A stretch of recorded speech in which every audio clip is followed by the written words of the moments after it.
I now give the floor to His Excellency Osman Saleh Mohammed, Minister for Foreign Affairs of Eritrea.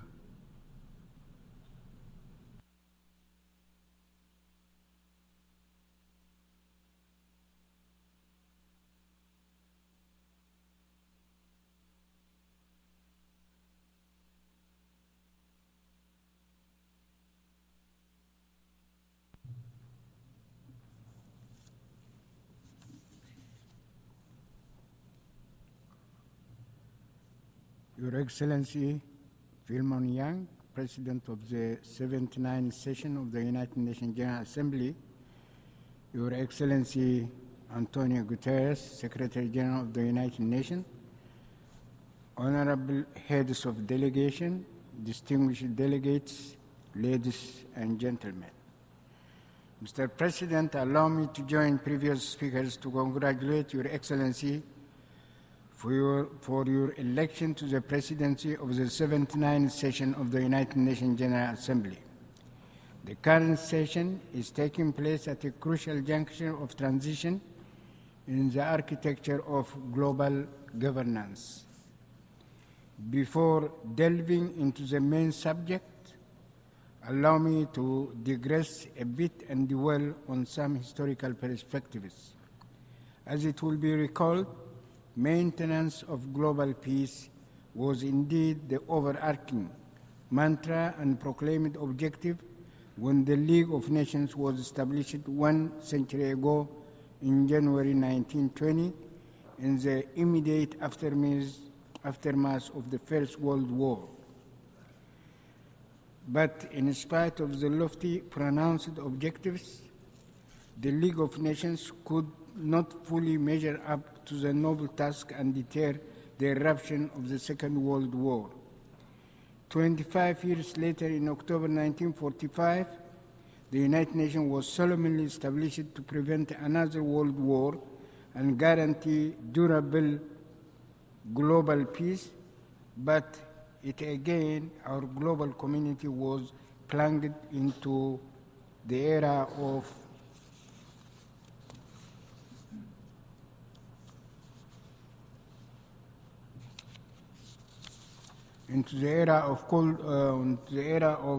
the Cold War, whose hallmark was a controversial bipolar international world order.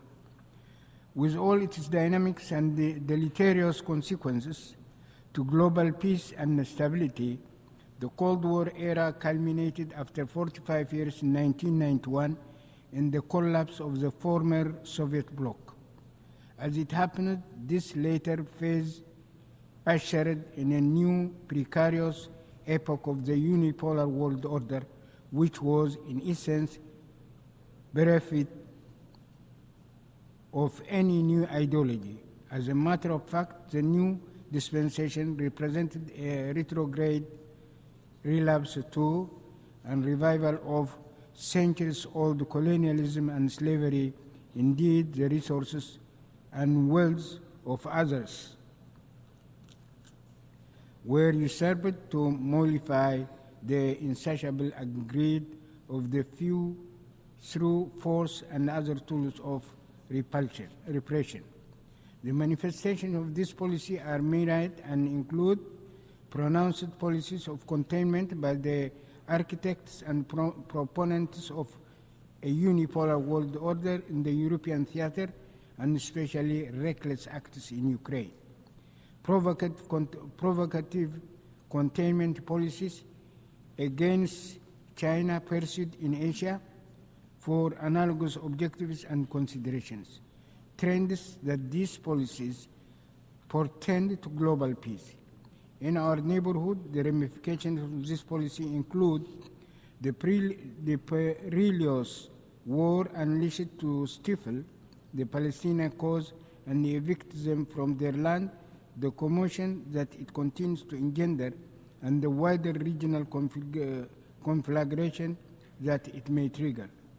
Acts of subversion conducted and multiple crises fomented in several parts in Africa under various pretexts to preserve and maintain colonial slavery.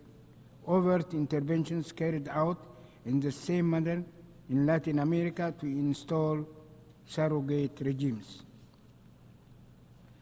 Various subterfuges conducted to stifle and roll back bargaining public protests in Europe and the United States against the backdrop of fragmentation of traditional coalitions.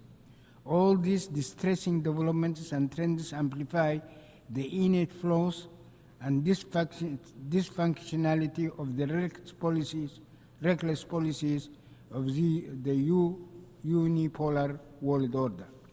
Ladies and gentlemen, efforts exerted during the various epochs to imbue institutional structure and mandate to the global architecture were not ultimate aims and objectives in themselves. As it is indeed palpable, institutional formats are mere mechanisms and modalities for achieving the desired goals and objectives. Peace and stability constitute indispensable prerequisites for the promotion of prosperity and growth and the attainment of the ultimate human aspirations of justice and the prevalence of a just political order. In other words, the assertion and guaranteeing of a just global order where domination, deceit, coercion, and intimidation, plunder, and monopolization are not countenanced or tolerated. The unequivocal aspiration of the peoples of the world in the past 100 years were precisely the crystallization through the League of Nations and later the United Nations of a just global order. The perplexing question remains whether these lofty aspirations and profound wishes were achieved. The poignant answer is no, these have not been realized. On the other hand, the logical corollary to failure is not despondency, but redoubled and more vigorous commitment and resilience in order to achieve the cherished objectives and goals. Ladies and gentlemen, allow me now to revert to the predicament of the Eritrean people, which epitomizes in all respects the typical ordeal of numerous other peoples. 3 generations of Eritreans were doomed to pay precious and inordinately huge sacrifices for almost 80 years since the end of the Second World War, merely because the Dallas brothers determined that Eritrea does not serve United States strategic interests. As it happened, the people of Eritrea were compelled to wage political and armed struggle of liberation for 50 long years. And even when they achieved their hard-won independence in 1991, they were denied respite and the opportunity to funnel their energies for nation building.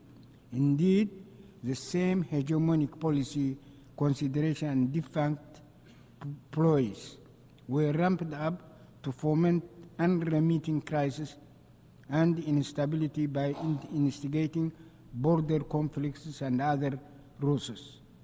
The suffering and the economic damage that was inculcated, the opportunity loss incurred, have been enormous by any standards.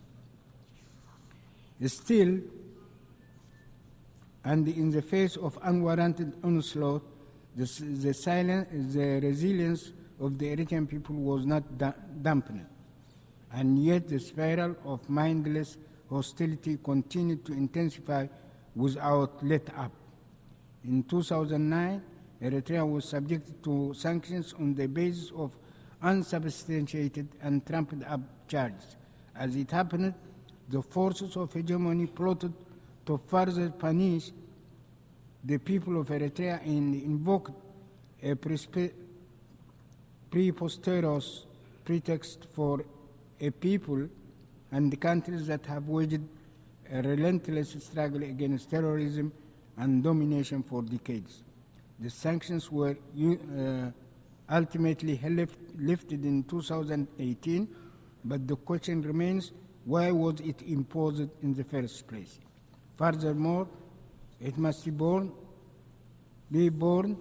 in mind that illicit unilateral sanctions, futile demonization campaigns, as well as subversive acts to instigate conflicts in the region still continue unabated.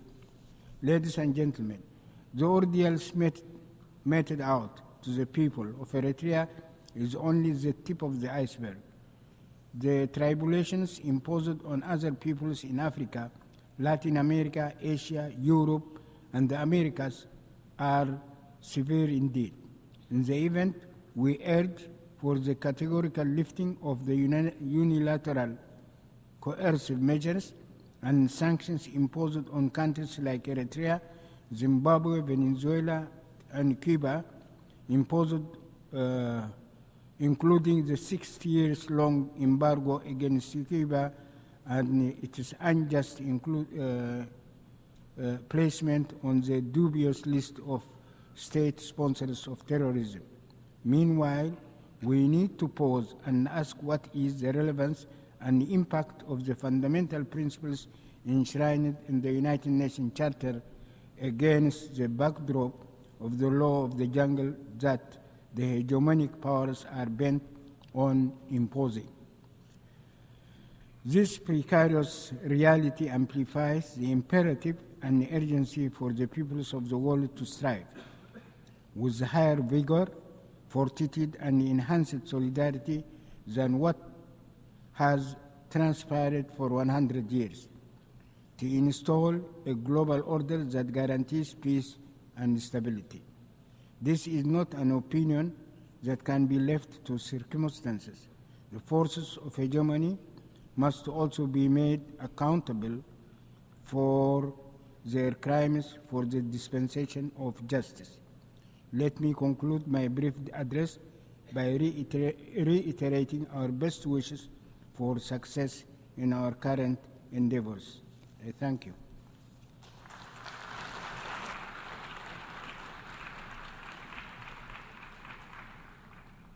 I thank the Minister for Foreign Affairs of Eritrea.